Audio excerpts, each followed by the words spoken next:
let me present Pedro Bruyckere, proficient teacher and researcher at Leiden University, Artvelde University of Applied Sciences and Leiden University. Is a co-author of the popular books on urban myths about learning and education, and he's going to help us understand exactly what's inside the brains of the students we try to teach and we are teaching at the university. So thank you very much, Pedro, for being here with us today. Thanks for having me. Can you switch off the screen sharing, please? Yes, right away. Thank you. Well, good morning to all of you. My name is indeed Pedro Bruyckere, and I'm a kind of mythbuster. It's correct, I've co-authored Urban Myths About Learning and Education. If you have any complaints about me, you can put them in the chat, but you can also put it on Twitter, but please do mention me so I know about it. After the first book about urban myths, we received so many questions that we wrote a new one with all answers to the new questions we received. And because one of the most important questions I received was, yeah, but if you say this is incorrect, what is correct? Well, I tried to answer this also in the ingredients for great teaching, but enough commercials. Now let's discuss the topic of today. And what do our students think? I wanted to discuss this topic by making it as relevant and as present day as possible, growing up in times of crisis. But then the question will be, what crisis? And maybe you are thinking the Corona crisis, but actually lately, since 2000, there have been many crises confronting our children and our youngsters. Imagine being born after 2000. In 2001, you had 9/11, and there were many attacks afterwards. 2008, 2009, the beginning of the financial crisis. During all the time, the climate crisis, and now we have the Corona crisis. Oh, if you are depressed yet, but wait, in the 90s, being born in the 90s was also not that good. You had all those crises too, but you also had 𝗏𝗏 biscuit. And before that, if you were born in the 80s, there were a lot of attacks. Maybe we have been having crises for a very long time. So what I want to discuss is some fake crises concerning youngsters, lesser important crises. Those are crises, if we have time enough, we can handle those ones, but then we'll need to discuss the real crisis, and those crises will be key to understand young people today. And I'll be ending with an optimistic note, what to do. How can we help them? What can we do in education so they will benefit from education? I hope you don't mind that I can't change this anymore. I hope you like it. First of all, some fake crises. Yeah, there are many crises that are being discussed, but that aren't real. They are the fake news of the crisis when discussing youngsters.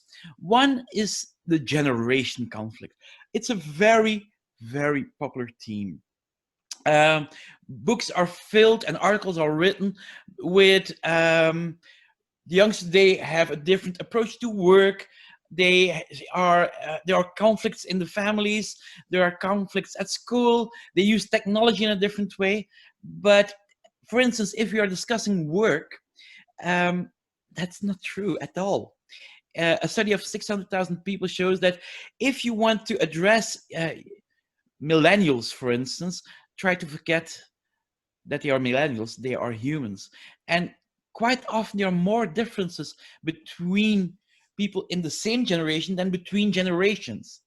It's a very popular idea that you have generation Alpha or X, Y, Z, but there are more differences between them. I'll give you an example. Take a 16-year-old who wants to become a doctor, or a 16-year-old who doesn't know what he or she wants to become, or a 16-year-old who wants to become a carpenter. They're all 16-year-old. Maybe they have the same phone. Maybe they are watching the same television programs, or in this case, Netflix or whatever. but the chance that that guy who or that girl wants to become a carpenter is more like his or her father is bigger than he or she is the same as the 16-year-old who wants to become a doctor. Ladies and gentlemen, conflict is such a popular myth and it helps selling books, but forget about it. Even in families, we see that for the past 30, 40 years, if you look at families where there is really a conflict between adolescents and their parents, the highest figure I found was 1 out of 5. And the funny thing is, that's when you ask the children. If you ask the parents, it will be probably even a smaller amount. So while we have a lot of attention, for instance, how to handle the different generations on the work floor, try just to approach them as human. It will help. A second crisis that is not really the case, well, it's narcissism. The Narcissism Epidemic was a book written by 𝗂𝗏 in 2009 together with a colleague, and it's a popular idea again that narcissism is on the rise. Yeah, you know, the selfie generation, everybody talking about themselves, making selfies. Yeah, and it's correct. Narcissism has been on the rise in the 80s of previous century. But 𝗂𝗏, the same author as the original book, discovered later, after reading the book, that narcissism actually decreased since the 90s.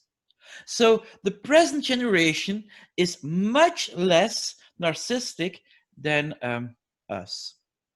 Sorry. But at the same time, sometimes you hear that young people today are more caring, more community-oriented, and more politically engaged. Sounds great, but the answer is, sadly enough, again, no. But now you're maybe wondering, really? Well, we had the climate strikes to make sure the climate crisis is not a fake crisis. It's a real crisis. But again, the youngster doesn't exist. There are many young people and they differ as much as adults or we differ. And even if you look a bit closer to young people, what we found is that in many countries, the majority of youngsters are actually in favor of populists. To give an impression, 2 out of 3 youngsters in South America prefer a dictatorship as a leader. Even in Europe, we see that in a lot of countries, it's actually the young people voting for populists, much more than older generations, older people, my mistake. And thinking that the climate strikers are the youth, or that the young people voting for populists are the youth, again, the youth doesn't exist. Actually, when we are talking about this, young people voting for a lot of populists, for instance, well, maybe later on I'll have to come back to this when we are discussing real crisis. Now, let's move on to the lesser important crisis. Crisis who can be important if we have nothing else on the plate. The first I want to discuss is this very strange family. And it's a family that a lot of young people are actually afraid of. It's this family. A lot of young people, and not even only young people, are afraid that robots will take their jobs. And this was already before Corona. And if you don't know the Oxford list, in Oxford, well, they collected an oversight of jobs that are in danger of being automated, and it looks very grim. But while this does look grim, it's not the most urgent problem. Actually, the most urgent problem today, even in Corona crisis, probably is mismatch. What we've seen for the past 20 years is that a lot of young people choose jobs or choose education that doesn't match with what society needs.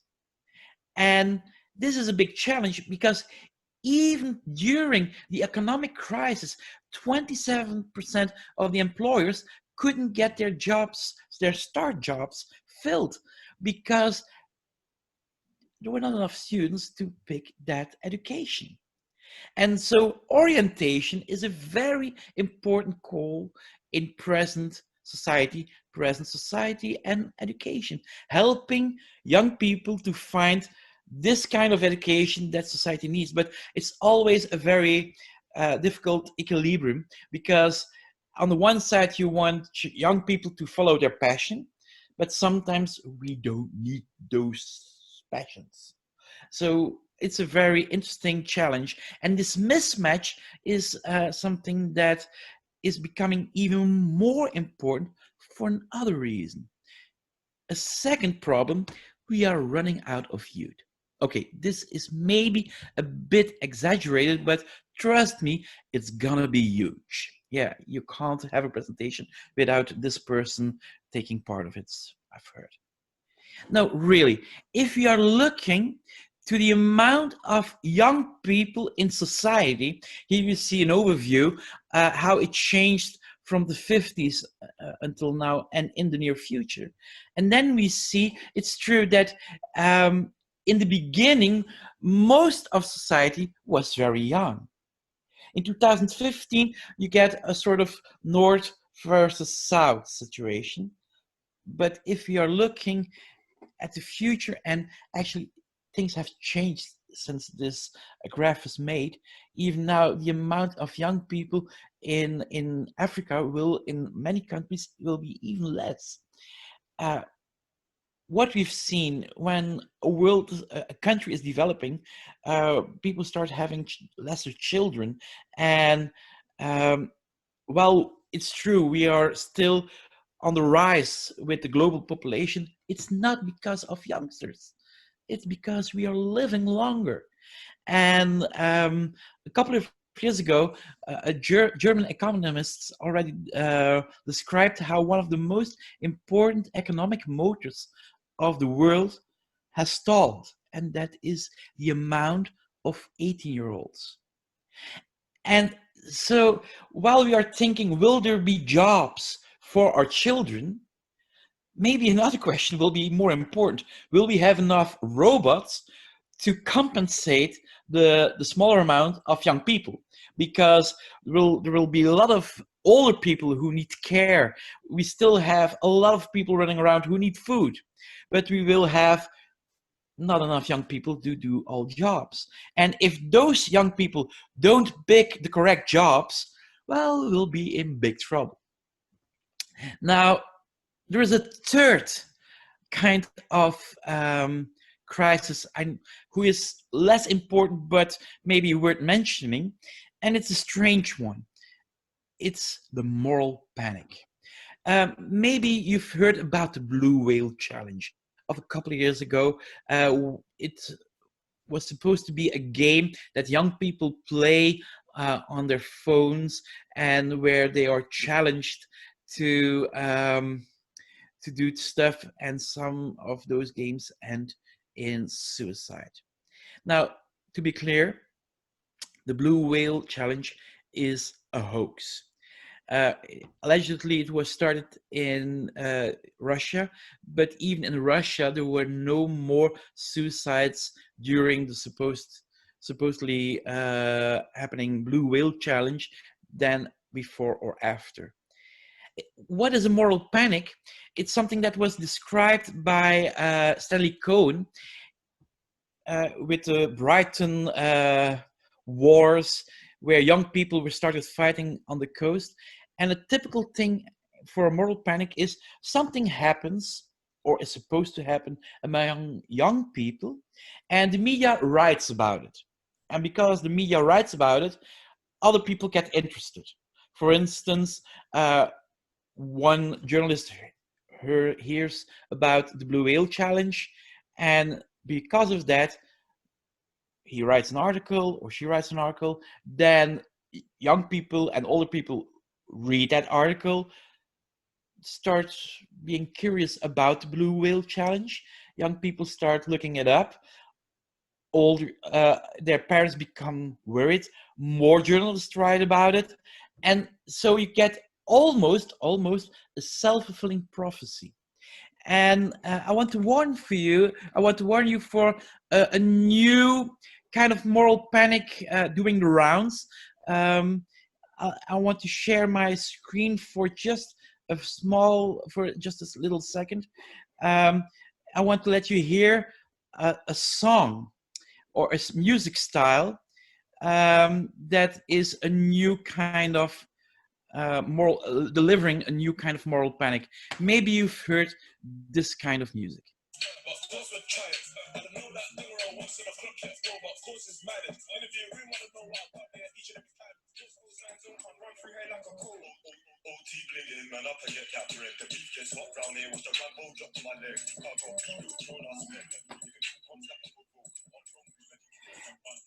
Okay. If you are thinking this is hip hop, it's not hip hop, it's grime.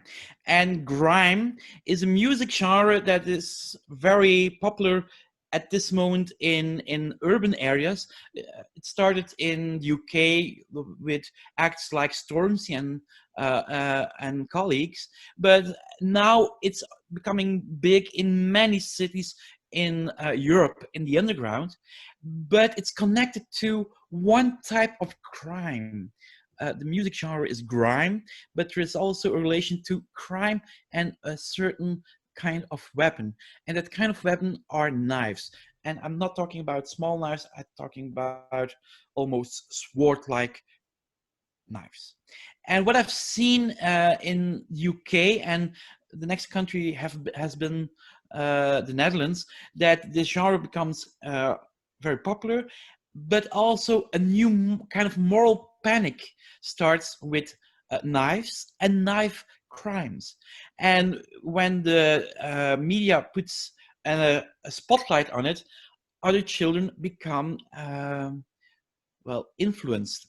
And so it's a very difficult discussion, because this started probably as not really a huge problem, not really a crisis, but it can become a bigger real-time crisis because of the attention you give it. Okay. And while having very negative thoughts about young people, as dangerous, in my humble opinion, is the opposite. Nowadays, sometimes we think everything can be solved through technology.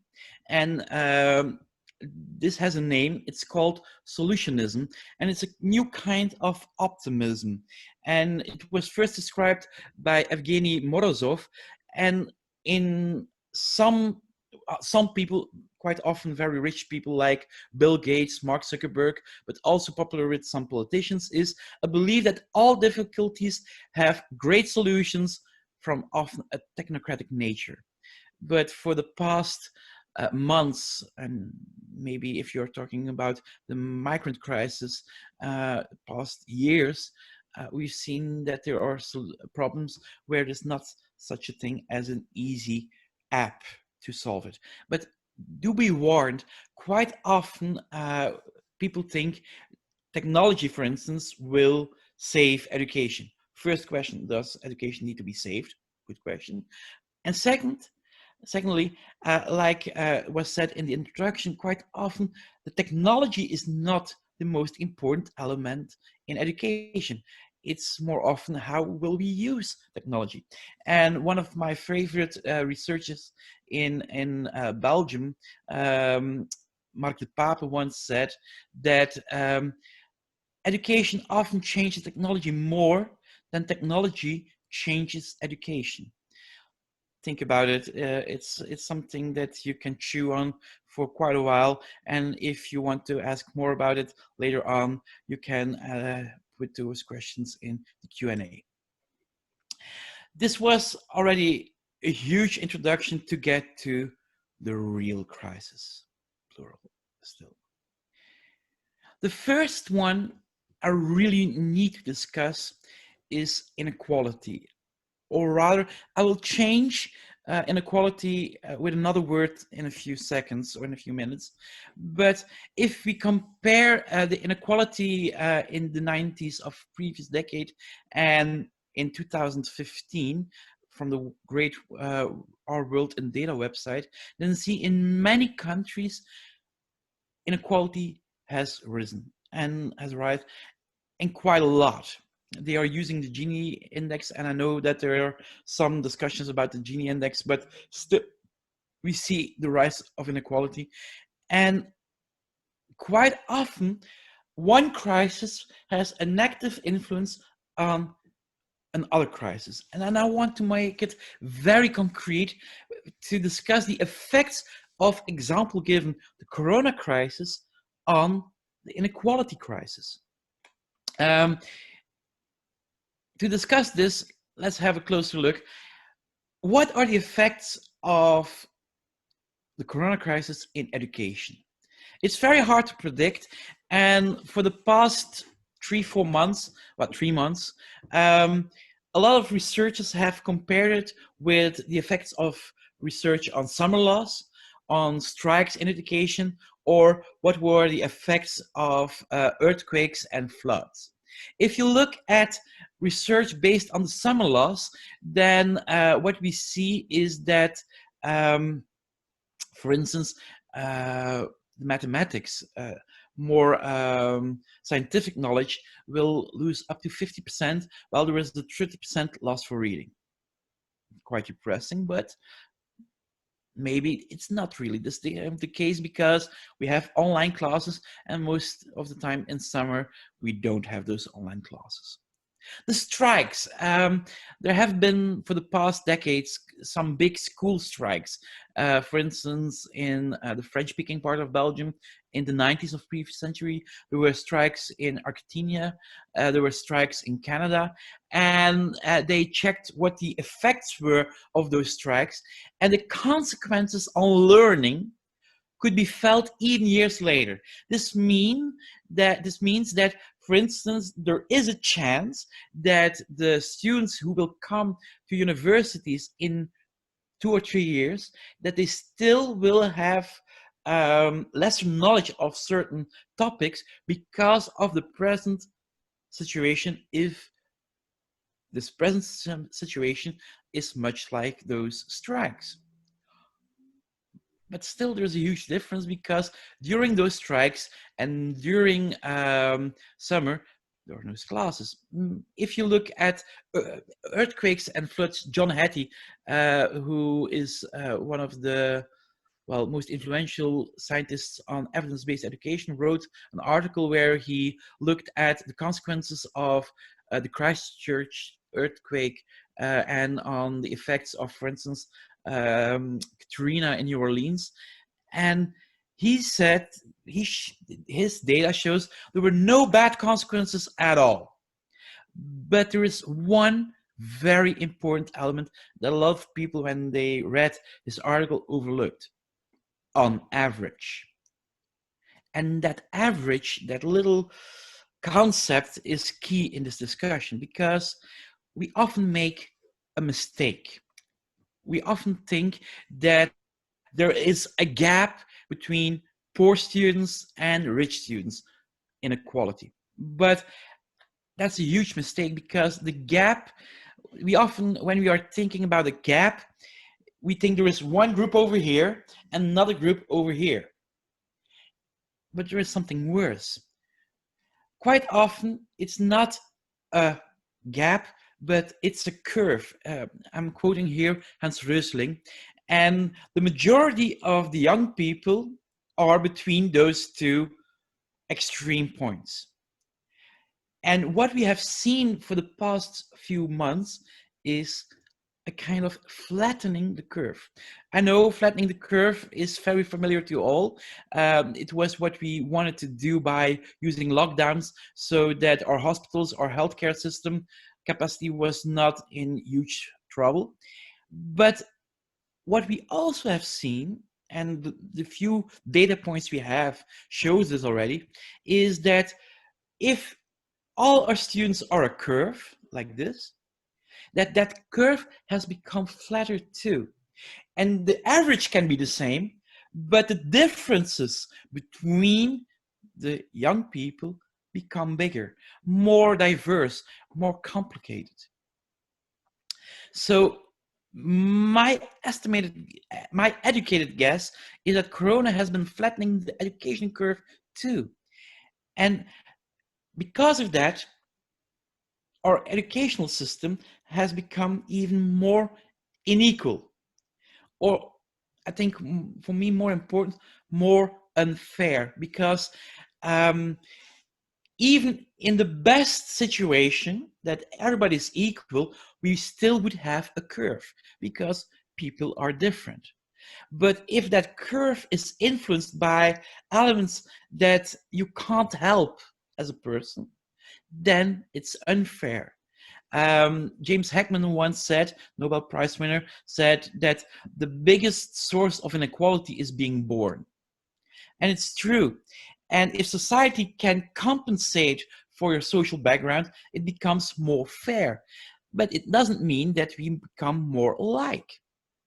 Now, if we look at the causes for unfairness, then the first element I want to discuss is stress.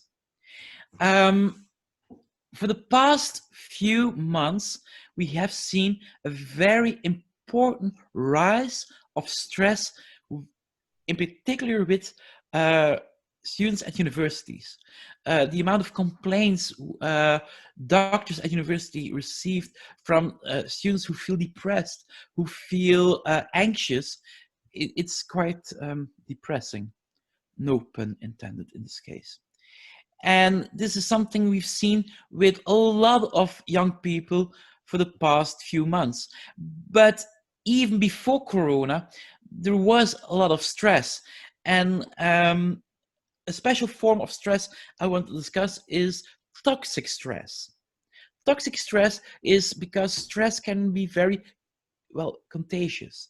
What we've seen in research is, for instance, that even young children, 3 years old, 4 years old, who are in a situation where their parents are very stressed, well, they will take over the stress and it can have a negative influence on their cognitive development.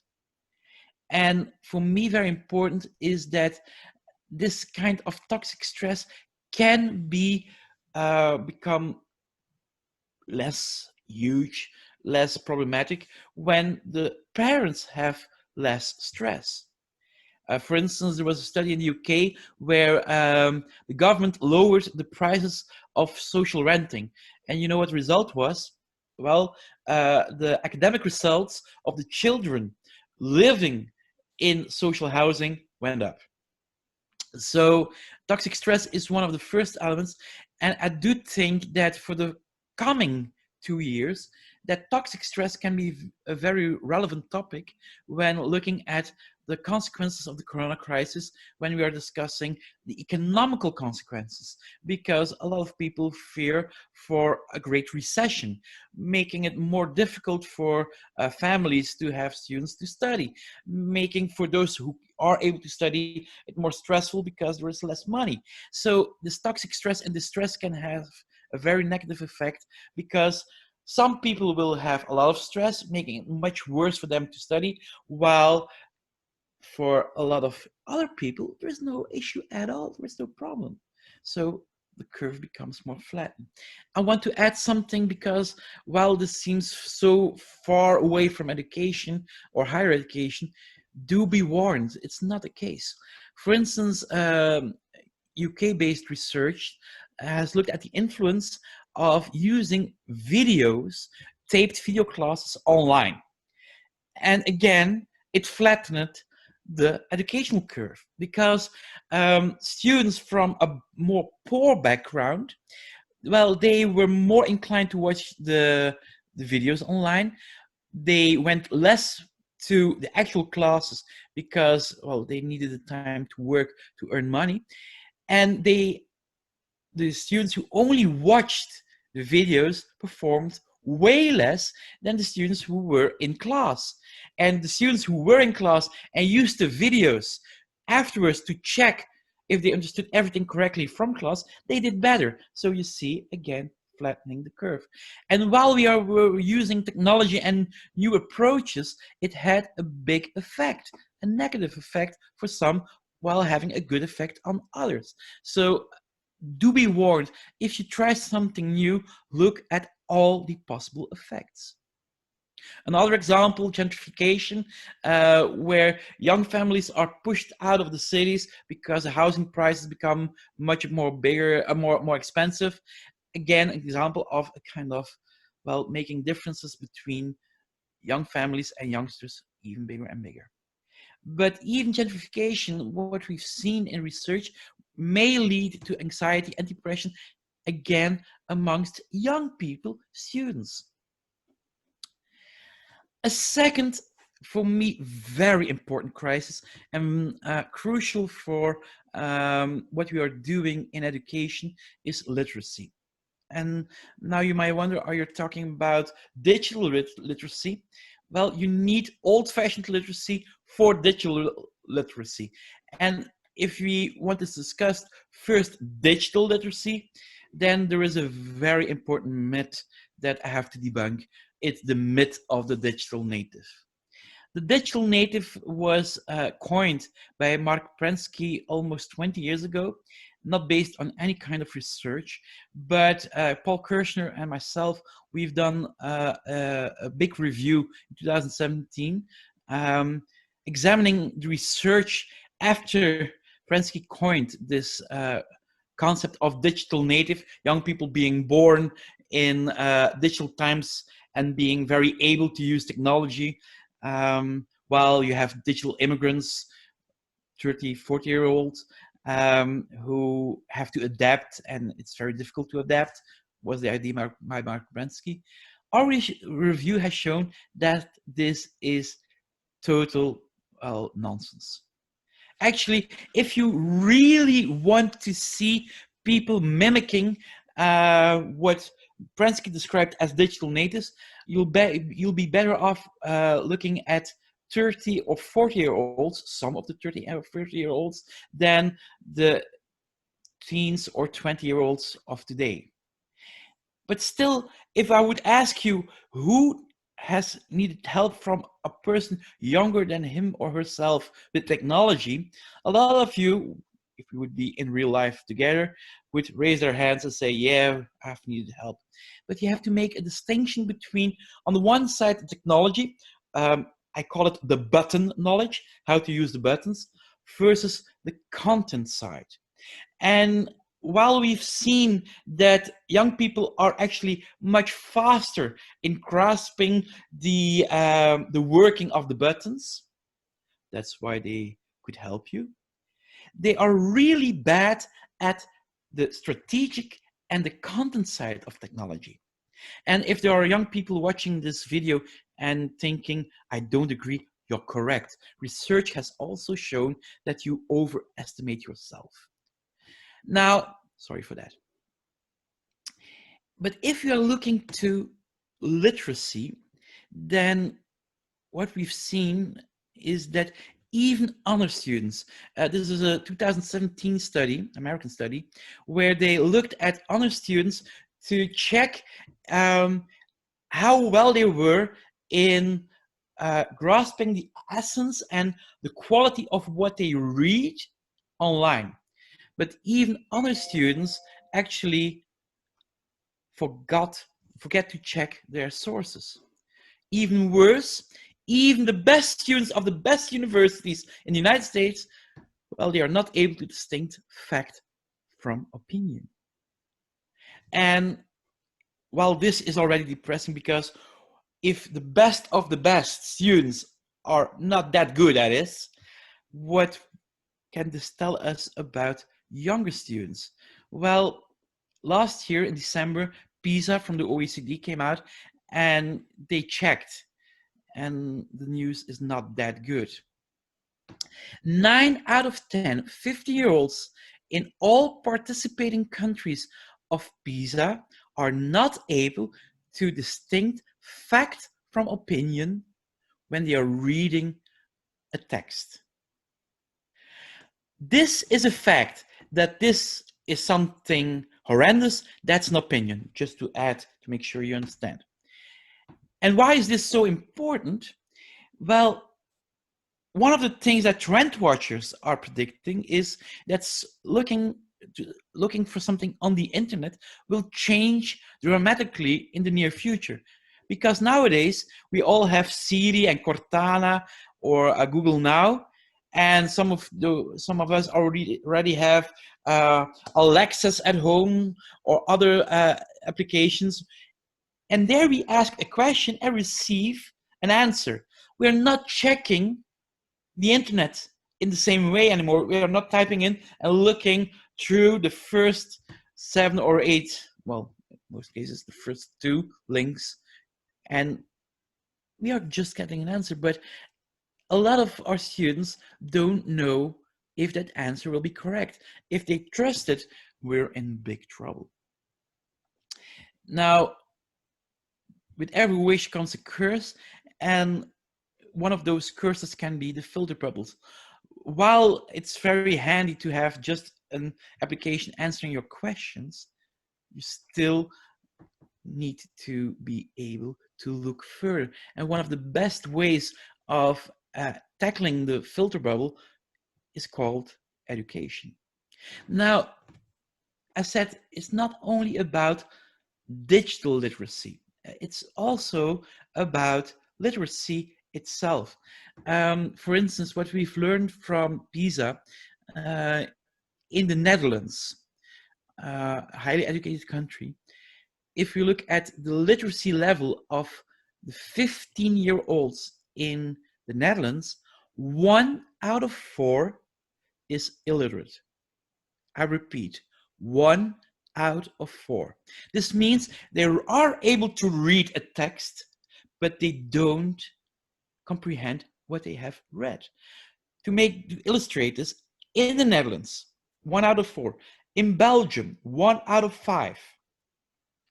If they get instructions in their company with instructions how to deal with Corona, they will be able to read it, but they won't be able to act based on what they've read. So while we are always looking at 21st century skills, maybe we have neglected in some parts of the world the basic skills needed for those 21st century skills. And I do think this needs attention fast. Okay. Now you are all depressed, sorry for that. Let's move to some solutions. What to do. And I have a couple of solutions, and I want to be as relevant and as up-to-date possible, but bear in mind, I don't have all the answers. That would be very strange, that I know all the answers to all the crises. So otherwise the question would be, why didn't you share them before? I do have some elements, and the first element I want to address is the importance of collective efficacy.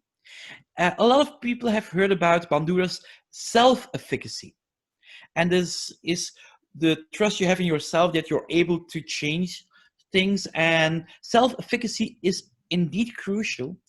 But for the past 5-10 years, we've seen that collective efficacy maybe can be even more important. What is collective efficacy is a group's confidence in its abilities. What can we change? And this can be associated with great success. For instance, collective teacher efficacy has now the biggest influence in the John Hattie's evidence-based list of effect sizes. So, for instance, you as a professor can believe a lot in your students, and you can believe in yourself that you can change something for the good for those students.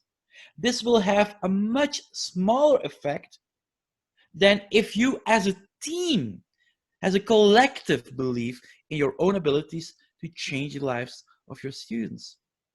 And even, there's not that much research, but even if you look at more the very few studies, even if a group of students has a belief that they can do it, this will have a huge impact.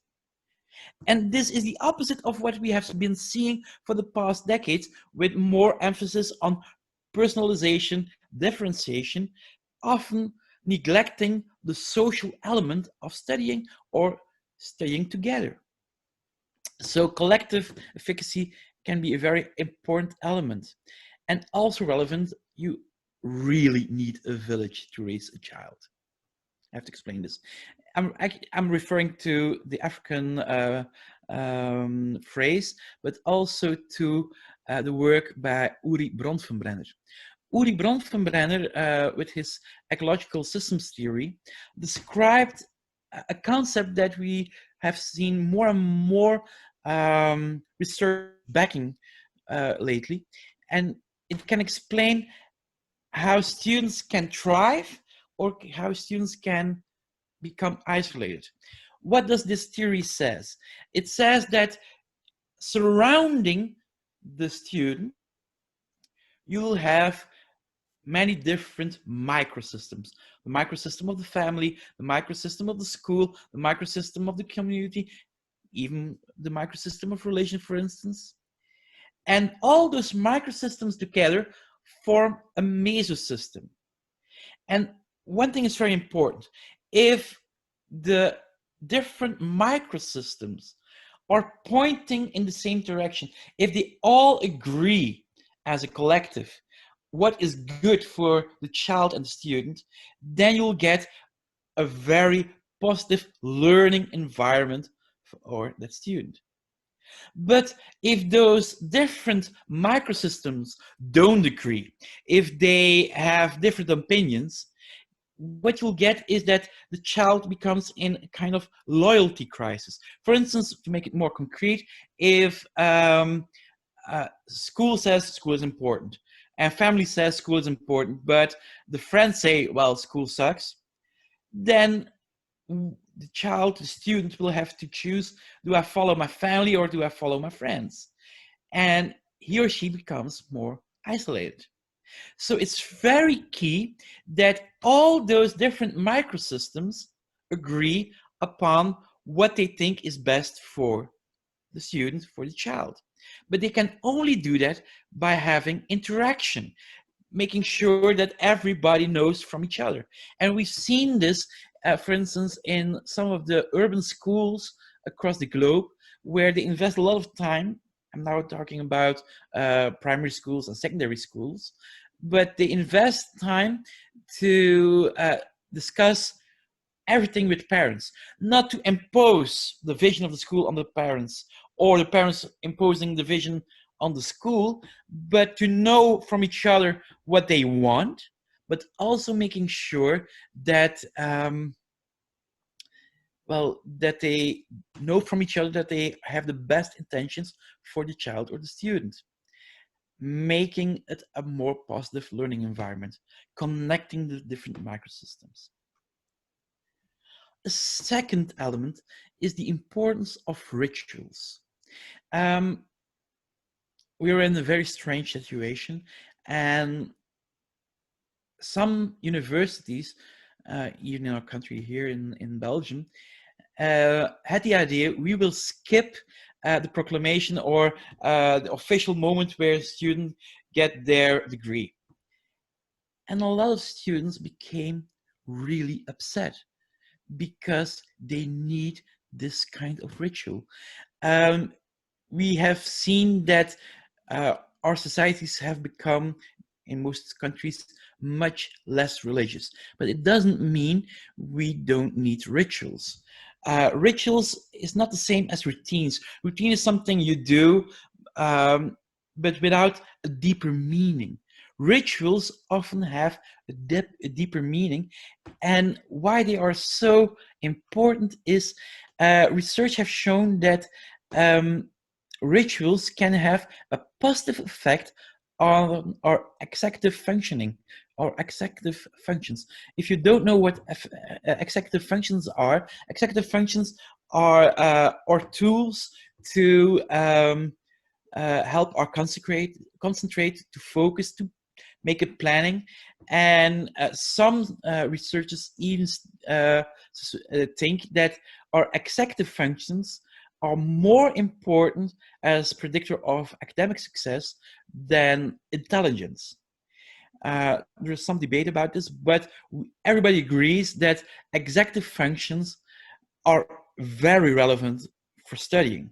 Now, what we've seen from two meta-analyses, one of 2 years ago, one a bit older, is there are very few interventions in education that will have a lasting effect on executive functioning.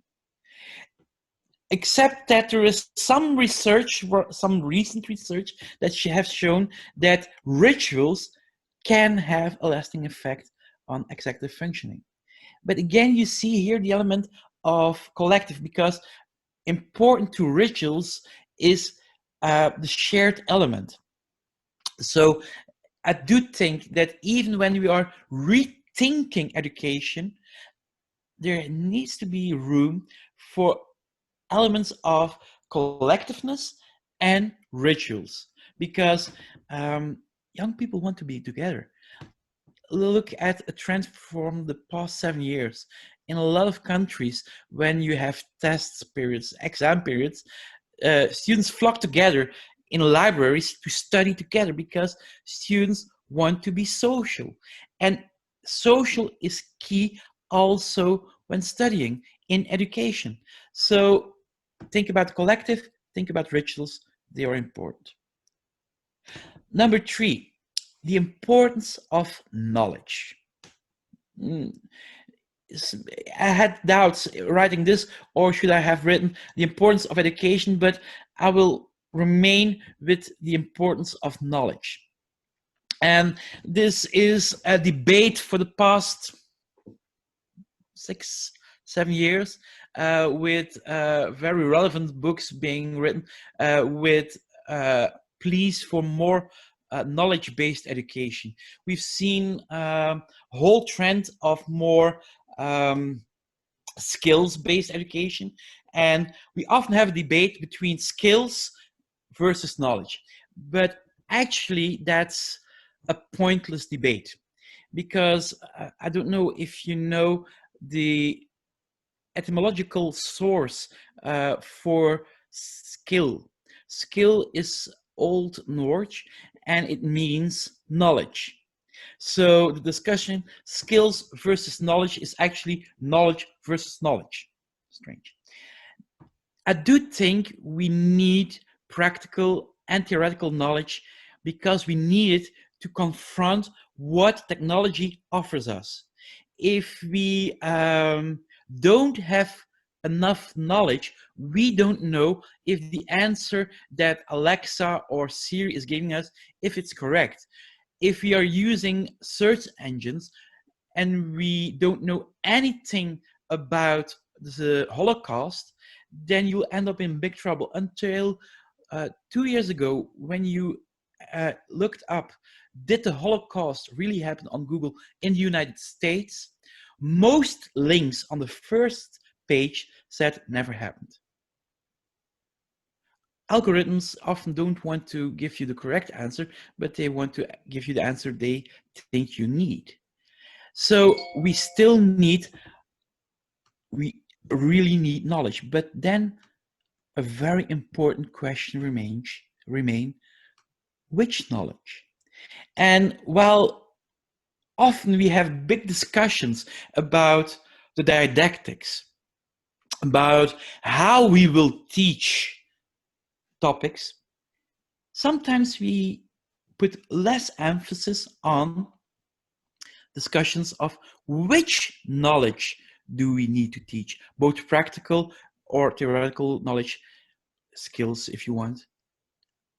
And I do think this is a very important element for future debate, because the question, which knowledge do we need to teach? Well, first of all, which knowledge will help to acquire other knowledge? Very interesting question. Which knowledge do we need to confront the different challenges we have today? So I do think that thinking about pedagogies and didactics is very important, very relevant. I also think that good discussions about the curricula of courses are as important, and even should be coming first, and then asking ourselves, how can we adapt our education to achieve those kinds of knowledge that our students need?